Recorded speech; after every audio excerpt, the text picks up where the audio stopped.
As you all know, Secret Protocol got released and the episode was absolutely amazing.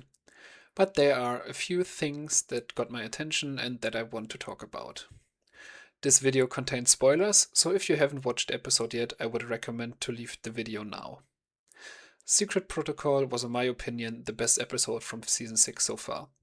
We got an identity reveal from Marinette to her parents, we got to see Alia combining the Fox and Ladybug Miraculous, and we got to see Chrysalis infiltrating Marinette's home disguised as her Uncle Wang from China. And here I start having problems with the episode. Just a quick recap of what happened. Cerise went to China and visited the restaurant from Marinette's uncle. Then someone, which is probably her, visited Marinette and her family at Sabine's birthday to find out if she is Ladybug. She akumatized herself later to transform into Kung Fu and fought the Miraculous, and she nearly succeeded, but Ladybug managed to keep her identity hidden with the help from Alia, just to reveal it later to her parents. But that is not what I want to talk about. I want to talk about how Chrysalis did her plan and what doesn't make sense. Also, something really concerning that I am not sure if it is correct that way.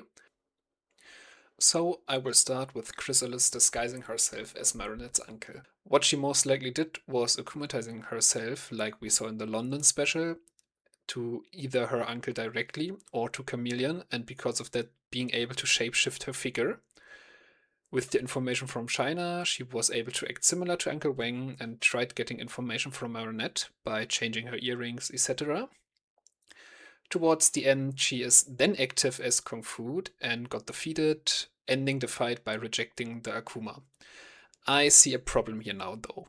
When she rejected the Akuma, it flew away and de-akumatized itself, and she de-transformed back into Uncle Wang. But how does she do this?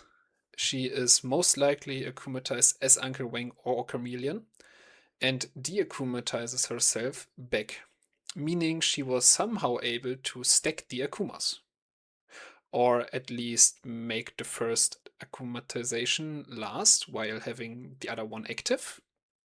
I already talked about this with other creators, and the question I am asking myself is how many akumas can she stack if this is really how it works? 2, 10, or infinite akumas? And do they all keep their power, or is it only one of them active at a time?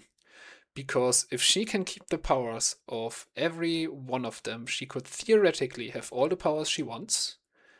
If you know anything about this, please comment. I would love to hear your opinion on this. The same scene also contains a different problem that I have with Chrysalis's plan. She suspects Marinette of being Ladybug and tries to get her earrings, and with that wants to check if Ladybug still shows up. And she does, but it is an illusion which Chrysalis was trying to test by hitting Ladybug with the pineapples. But she fails. What I don't understand now is that when she really suspects it of being an illusion, why not drag the fight so long that the heroes destroy the akumatized object and not reject the Akuma?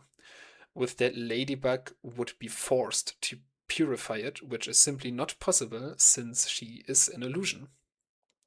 With that, Chrysalis could verify that Marinette is Ladybug, and if Cat Noir touches it with the Cataclysm, she had even more reasons to believe that she is right with Marinette being Ladybug. Another problem I have with the episode is that we can see Tom and Sabine giving her the key to the house to get the present she forgot. It was shown that they gave her the key, but it was never shown that she returned the key later in the episode. In the conversation after the akumatization, she did not do that. She directly went into the guest room again.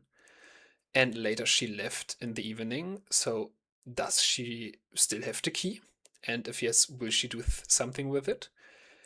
Based on how the show works, I think she gave it back because that would be a very small detail that didn't got enough attention from the episode.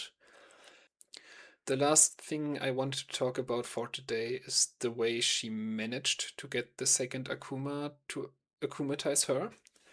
Was she working with someone that sent the Akuma, or did she do it herself?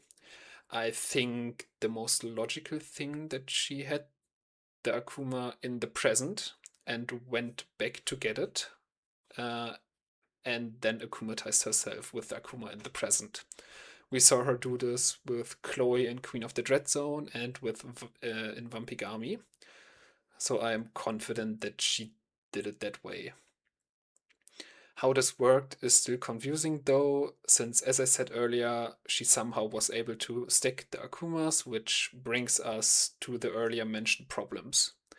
Anyways, this was the video for today. I hope you liked it. If yes, please subscribe. We are close to 2K subs. I would really appreciate it. And have a nice day. Bye.